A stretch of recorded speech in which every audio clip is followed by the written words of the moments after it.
Hi, ಇದು Thursday morning time. ಇವಾಗ ಬೆಳಿಗ್ಗೆ 5:30 ಆಗಿದೆ.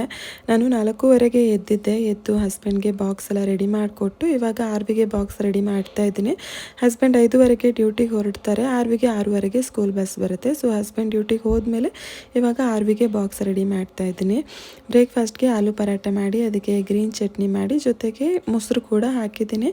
ಹಾಗೆ ಆರ್ವಿ ಮನೆಯಿಂದ ಹೋಗುವಾಗ ಬ್ರೇಕ್‌ಫಾಸ್ಟ್ ಏನು ಮಾಡ್ಕೊಂಡು ಹೋಗಲ್ಲ, ಬೇಗ ಅಲ್ವಾ, ಅಷ್ಟು ಬೇಗ ನನಗೆ ತಿನ್ನೋದಕ್ಕಾಗಲ್ಲ ಅಂತಾಳೆ.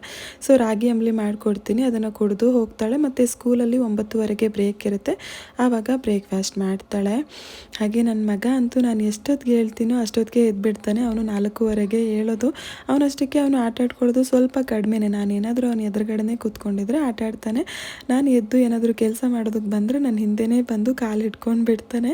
ಇವಾಗಲೂ ಅಷ್ಟೇ ಅಲ್ಲಿ ಆರ್ವಿ ಹೂಲಾ ಹುಪ್ ಇಟ್ಕೊಂಡು ಆಟ ಆಡ್ತಾ ಇದ್ದ. ಸೊ ಆರ್ವಿನ ಏಳ್ಸೋದಕ್ಕೆ ಅಂತೇಳಿ ಬಂದೆ, ಅದರ ಸಮೇತ ರೂಮಿಗೆ ಬರ್ತಾ ಇದ್ದಾನೆ.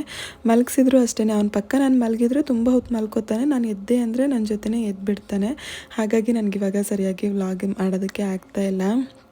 ಹಾಗೆ ಆರ್ವಿ ಎದ್ದು ಫ್ರೆಶ್ ಆಗಿದ್ದಾಳೆ. ಇವತ್ತು ನನಗೆ ಸ್ವಲ್ಪ ಫ್ರೀ ಟೈಮ್ ಇತ್ತು, ಯಾಕಂದರೆ ಇವತ್ತು ಮತ್ತು ನಾಳೆ 2 ದಿನ ಸ್ಕೂಲ್ ಇರೋದು. ಸೊ ಇವತ್ತು ಕೂಡ ಫ್ರೈಡೇ ನಾರ್ಮಲಿ ಹಾಫ್ ಡೇನೇ ಇರುತ್ತೆ, ಬಟ್ ಇವತ್ತು ಕೂಡ ಹಾಫ್ ಡೇ ಇದೆ ಅಂತೇಳಿ ಮೆಸೇಜ್ ಮಾಡಿದರು. ಸೊ ಒಂದೇ ಬಾಕ್ಸ್ ಹಾಕಿದ್ದು, ಇಲ್ಲಾಂದರೆ ಬ್ರೇಕ್‌ಫಾಸ್ಟ್‌ಗೊಂದು, ಲಂಚ್ ಬಾಕ್ಸ್‌ಗೊಂದು 2 ಅಡುಗೆ ಮಾಡಿ ಬೆಳಗ್ಗೆನೇ 2 ಬಾಕ್ಸ್ ಕೊಟ್ಟು ಕಳಿಸ್ಬೇಕು.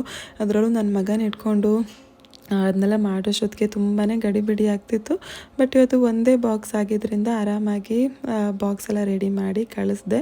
ಸೊ 6:30ಗೆ ಸ್ಕೂಲ್ ಬಸ್ ಬಂತು, ಆರ್ವಿ ಸ್ಕೂಲ್ಗೆ ಹೋದ್ಲು.